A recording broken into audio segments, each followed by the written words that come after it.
So tonight's session is session 6, and we're just talking about how to get more active. We know that being active as well as diet changes are, a major role in preventing diabetes or controlling diabetes altogether.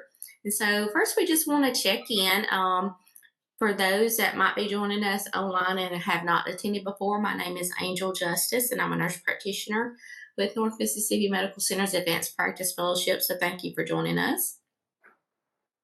So just checking in. So last week we talked about tracking our food. Did anyone make a plan about how to track their food last week? Did you do anything different? Did you notice anything that was helpful? Rick, were you able to track your food from last week to this week? Yes, ma'am. I had gotten. I was trying to get logged on here. I got the MyFitnessPal and got pretty much used to using it, and it's very helpful. Excellent, excellent. And so, did you notice anything in particular with you tracking for the past week? Anything that kind of stuck out to you, or just noticed how it helped you all together? Well, it's just like, when I was in the morning time, I would say, well, I had a bowl of cereal. Well, you know, it was looking pretty good till I realized, wait a minute, you're putting milk in the cereal, but you're not showing it on the fitness log. So it took some getting used to breaking everything down to putting it all in. Mm-hmm. Okay. But it does help, especially with portion sizes. That's helped me a whole lot. Yes, it just helps us to be more aware of everything we're taking in. Like you said, a lot of times we just don't think about what all certain things are made up of when we eat it. And then when we break it down, we realize exactly how nutrient dense they can be. So thank you for sharing with us. So today we're just going to talk a little bit about getting more active. And we're going to just read briefly over Olga's story. So Olga is at risk for type 2 diabetes. So she's trying to get a little bit more active each week. Her goal is to be active for at least 150 minutes per week, which is our goal for the program, and at a moderate pace. So that means you can talk, but you couldn't sing if you were walking or being active. So on week 1, Olga takes a gentle stroll around the block. It only takes her about 10 minutes, but she does this for 3 days that week. So she's easily gotten 30 minutes in of her 150 for that week just with that little stroll. On week 2, she walks the block 2 times, and it takes her 17 minutes, but she does it this time for 5 days out of the 7 days of the week. So she's gradually increased it some more. On week 3, she walks around the block 3 times, and it only takes her 21 minutes. So she's definitely improved, and she does it for 7 days that week. On week 4, she follows the same walking schedule as she did in week 3, plus she adds some hills to her route. And so one day she also does 2 sets of 3 reps with a resistance band. So she's really, increasing. You can see this gradual ramp up every week. And then on week 5, she follows the same walking schedule as she did in week 3. For 2 days that week, she also does the 3 set of 5 reps with a resistance band. So these days, Olga is meeting her fitness goal. She's lost weight and her blood sugar is lower than it was before she started getting more active. So what are some ways that we can be more active? So we need to increase the time that we do things. So you noticed how Olga started out, it took her 10 minutes to go around that block and one time. And then by week 3, she was going around the block 3 times, but in only 21 minutes. So she definitely increased her amount of activity, but she rounded more. She got more exercise in it and actually a little bit littler time. Intensity, she gradually increased the intensity of everything that she did. Frequency, in her story, we see how she started out doing 1 time and then The next week, she went up by just a little bit more, what she could tolerate, and then the next week, and so on. She increased her frequency. And then weights, and at the end, she didn't add in necessarily some weights. She did the stretching and the resistance bands and such, but those are different ways that you can increase your activity. Has anyone found anything in particular that they do to increase their activity through the week?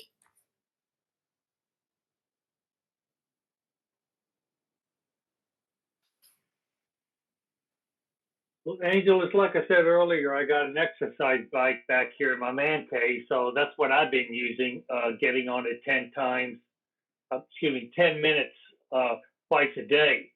So I'm trying to get used to it and comfortable using it. But I'm using the exercise bike along with at work.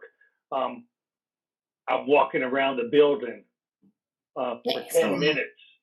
10 minutes, I'm going to try and get up to 3 times at 10 minutes to give me the 30 minutes. But all I can fit in right now is just 2 10-minute times. Hey, but that's great because by the time you combine your bike riding for 10 minutes twice a day and then you're walking for 10 minutes at work, you've gotten your 30 minutes in every day. So that's excellent, Rick. Thank you. So we're going to talk about just a few more ways that we can be active while we're sitting, not necessarily having to get up to exercise, but while you're sitting, you can increase your activity as well. So posture. Let's talk first about posture. Did you know that simply sitting up straight in your chair tones a variety of the muscles in your torso? You can turn straight posture into an exercise by pressing your knees together. And I want everyone to try to do this while we're sitting here talking about it. So sit up good and straight and press your knees together to engage your inner thighs. Squeezing your buttock, sitting tall, and pulling in your belly button. So that's your abdominal muscles towards your spine, kind of like you're sucking in, but you want to engage those muscles. So it's important to press your shoulders back and down while you keep your neck neutral while doing this exercise. And try to maintain this posture as long as you can while sitting. So this is just one way that you can engage your core and get those muscles warmed up and working. So the next thing you can do while you're seated are seated jumping jacks. So you can get in a little cardio with doing this without any impact on your joints by doing this modified exercise. So while sitting on the edge of your chair, open and close your arms and legs just like you would during a normal jumping jack.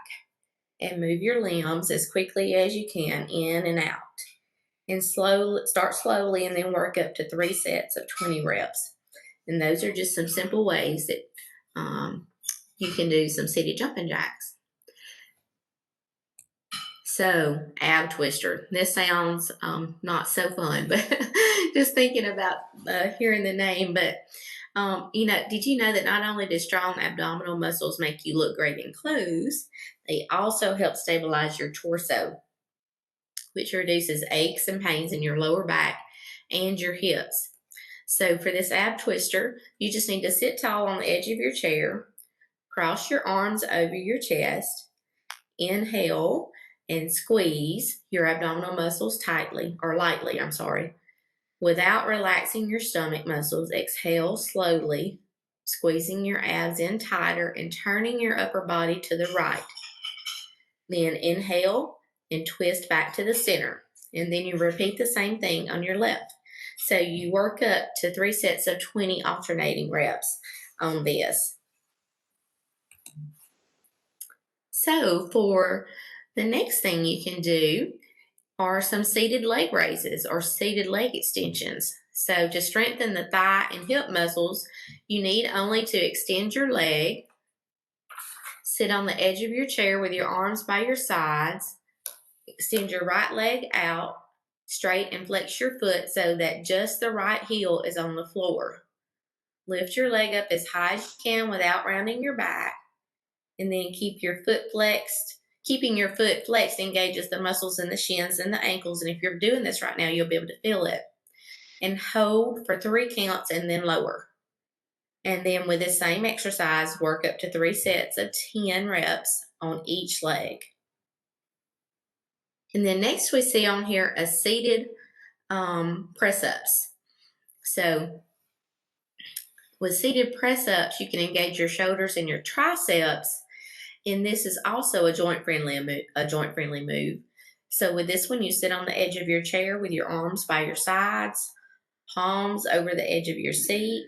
Press down with your arms as if you're going to try to lift yourself off of the chair, but you don't have to lift up. Hold for 3 counts and then release. And then you work up to 3 sets of 10 reps with this.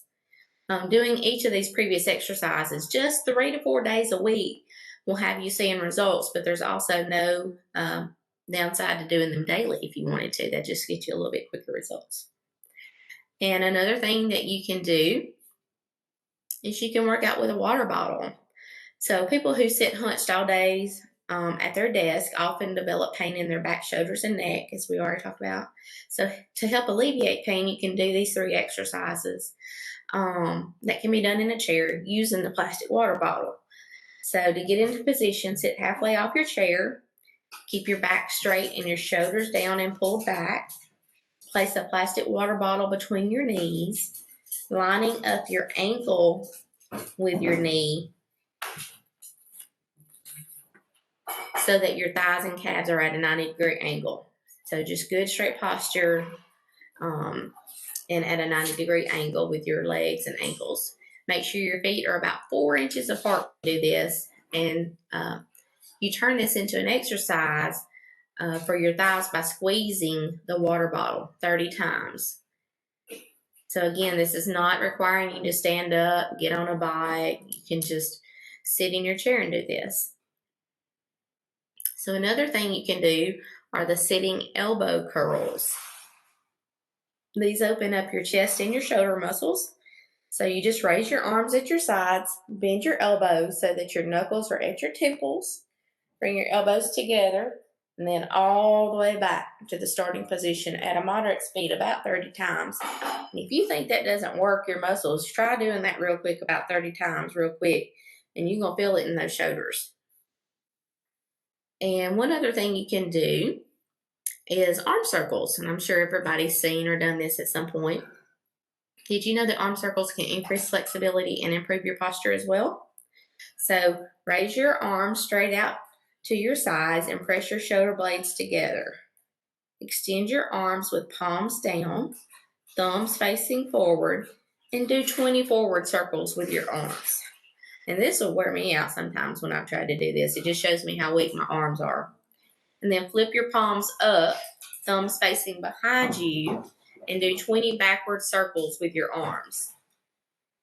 And so these are just 8, real simple that pretty much anybody, unless they have, some bad shoulders or elbows, like some rotator cuff tears or something, could really just sit in their chair and do while you're at work. A lot of times we think, oh, well, I work all day long. I don't get a long enough lunch to get up and to go do any exercises or to go to the gym at lunch. And when I get home in the evening, I'm really tired and I don't feel like going to do any then. But there are things just like we just talked about that we can do while we're at work or while we're at home for that matter, sitting in a chair and to get some exercise in. So does anybody have any questions about those? As always, if you're new to exercising and have any questions, it's best to follow up with your primary care provider and seek guidance before you start anything new or strenuous. But for the most part, these exercises are fairly simple and most people can do them without much harm. Has anyone ever done any of these particular exercises before? Is anyone surprised to know that you can do these simple exercises and get your activity in? I've done them before, Angel, but several of the ones you shared, I'm going to have to try those. Hey, that's great, Sheila. You text me or email me when you get ready to do them at work, and I'll try to do them at the same time. we can both I get will. we can both get some activity in. All right, so we have come to the part of our session where we always talk about making a new action plan.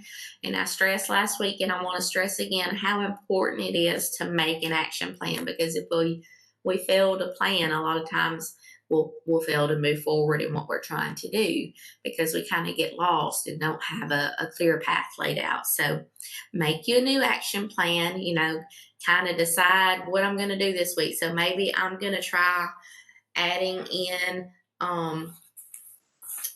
some of the seated press ups this week. And so where am I going to do that? I'm going to do it in my office.